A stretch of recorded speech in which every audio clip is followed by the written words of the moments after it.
This is Stephen McHugh reporting for Unique Dyslexic Eye Radio. Hello, this is Stephen McHugh here for Unique Dyslexic Eye. Today I'd like to introduce you to Lucia. Lucia is a fourth year psychology student at Heriot-Watt University, and she is going to talk to us a little bit about her experiences of being dyslexic at school, about her experiences of being bilingual dyslexic and the additional challenges that can bring. She's also going to talk to us a little bit about her experiences at university. Finally, she's going to talk to us a little bit about her dissertation, which is also about dyslexia. Thanks very much for agreeing to come on the show and telling us your story. I very much appreciate it, and I'm sure my listeners appreciate it as well. Thanks very much, Lucia. Take it away. I'm Lucia Jimeza Owaye, and I'm a fourth year psychology student at Heriot-Watt University in Edinburgh, and I'm dyslexic. So today Steve has asked me to do a podcast on my experiences of being dyslexic. So I'm going to start off in primary school. In primary school, I was a bit of a daydreamer. I wasn't really the ideal student. I wasn't good at reading, I was really slow at it, and I would misspell words awfully. And I still do till this day. And also, I used to find it really difficult to put my thoughts onto paper. When I go back to my mum's house and I have this drawer full of all my primary school jotters and textbooks, and when I flip through my jotters, they'd just be full of uncompleted work, writing work. So yeah, I really didn't like writing at all. And another thing that I really hated at primary school was reading out loud. I'm sure you all know, or those with dyslexia know, that it can be a very horrible task when you're dyslexic. I would get really anxious because my eyes would skip words and sometimes skip lines, and that made it quite difficult to read out loud.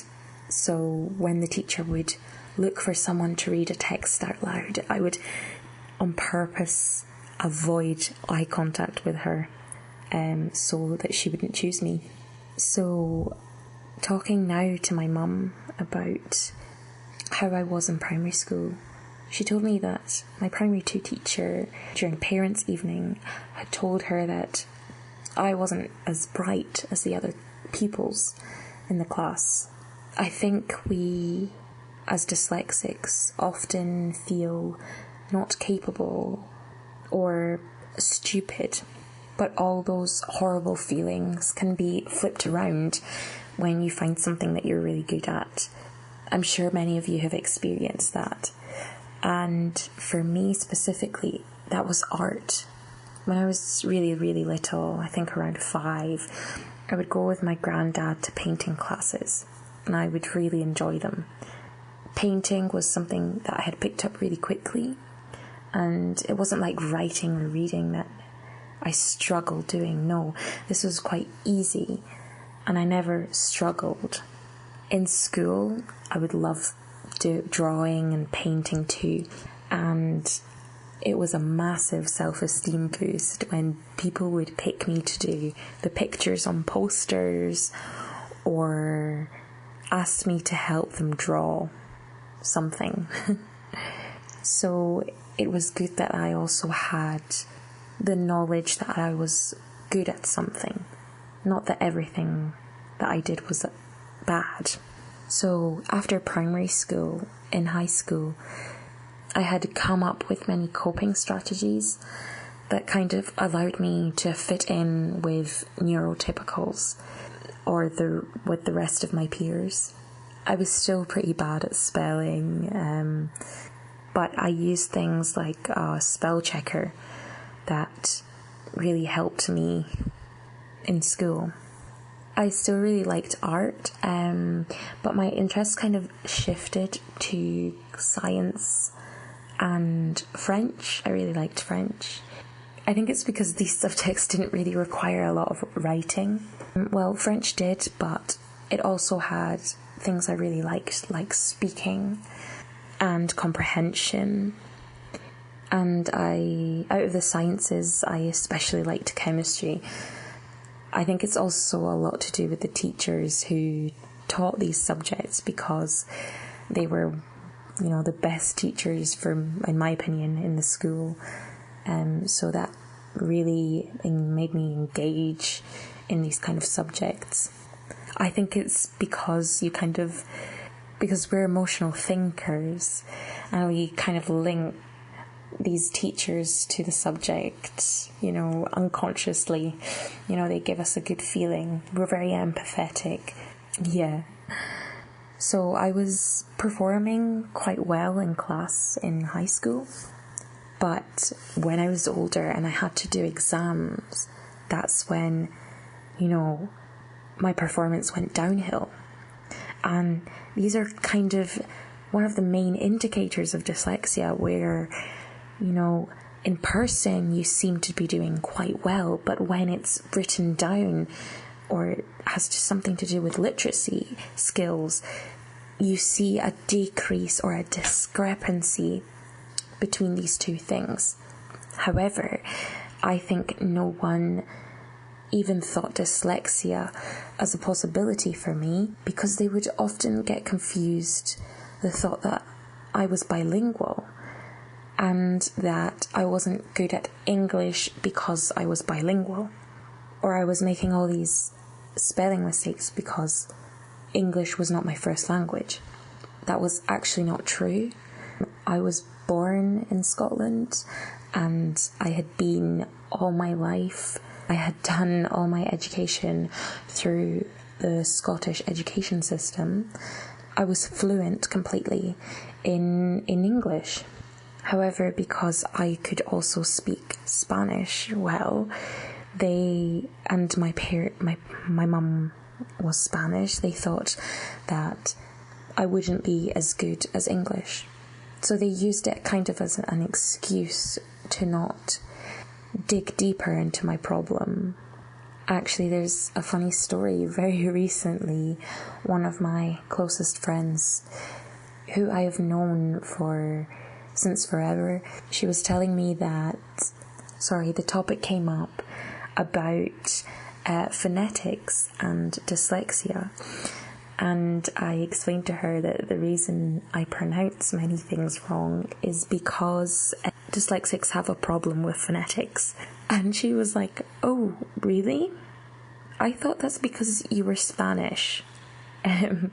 So it's just funny to know that, many people believed that, and my friend still does believe that many of the mistakes I did was because there was a complication with me being bilingual, which is not true, because many other bilinguals don't have these problems. It's dyslexia. So I think this is one of the main reasons why it took so long for people to realise that I had dyslexia. It was actually my French teacher, who by that time had been my teacher for 2 years, that actually took me aside one class and, presented to me the possibility that I could be dyslexic. I was mixing letters in the word up when I wrote French, and often my essays were not really structured properly. And, she saw this as an indicator to dyslexia. So I started to do more research into it, and the more I read, the more I identified these difficulties with myself. I was screened for dyslexia in my last year of high school by a teacher who was in support for learning. And screening, I don't know if you know, is kind of different from a diagnosis. Screenings just give a kind of estimate as to whether the child or the person is likely to have dyslexic difficulties. And sometimes screenings can also offer a more detailed profile of your strengths and weaknesses. So my screening said that I was very highly likely to be dyslexic, but it wasn't an official diagnosis. I was given more time in essays after my screening, and this really helped. I think it's the thing that most helped me. We take longer to process things, so it really allowed me to perform my best in exams.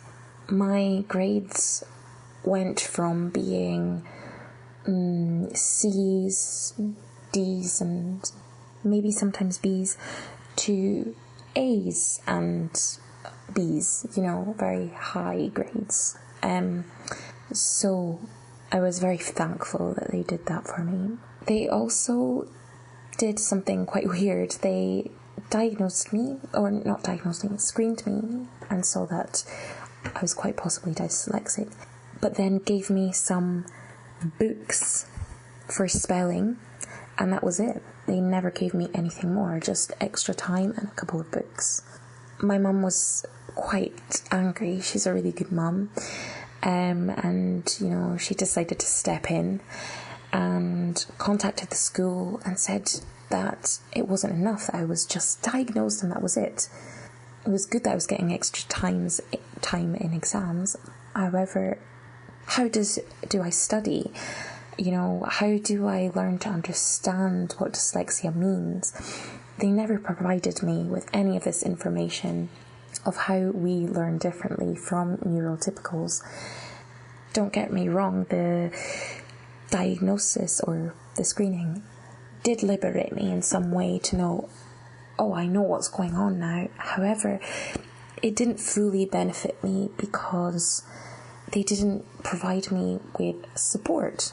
I think this made me give up all my hopes when I entered higher education.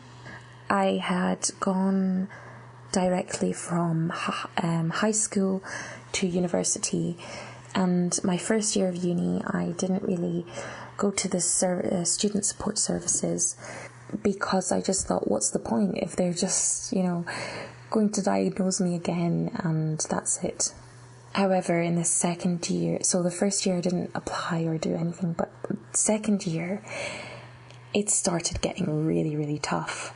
I couldn't really deal with the level in university at that time, and I needed extra help. All this coping strategies that I had built up since high school weren't really working for me with this higher workload. So that's when I decided to go to student support services. I got an official diagnosis by an educational psychologist, which highlighted to me my strengths, my weaknesses, and the support I need that's tailored to me. And through things through the DSA, I managed to get this diagnosis and also receive the support I need, like the study skills support that Steve is a part of, that has really, really helped me understand my dyslexia, how I learn differently, things like how dyslexic memory works, that you really need to know to study effectively, and how to take alternative routes to get past the obstacles that education kind of has for dyslexics. So this is my experience with dyslexia, and I am still in the learning process of understanding myself, but without the DSA and the support they have given me, I don't think I would be here today. I love thinking the way I think. I just needed time and support to understand it better. On that note, I'm going to talk a bit about the dissertation I'm doing at the moment, as it's mainly based on my experiences in education with dyslexia. So my dissertation kind of explores whether the time of diagnosis, so this is either late or early, can have an impact on the perceived academic success of dyslexics. So this is based on the idea that even though we are told all the time that the earlier you are diagnosed, the more effective the educational interventions are, so the better it is, I personally think, through my own experience, that in practice, people who are getting diagnosed early aren't really getting the support needed to help them. So they're left with this label and are stigmatized, but they have no support or understanding of what dyslexia actually is. Therefore, it kind of makes them feel helpless, and they don't tend to achieve academically, even though they have the potential. On the other hand, I think that, or what my hypothesis is that those who are later diagnosed may have come up with coping strategies to try and fit in, and also they don't have the stigmatization of being dyslexic. Therefore, they face fewer barriers or difficulties in the education system and tend to do better academically than earlier diagnosed.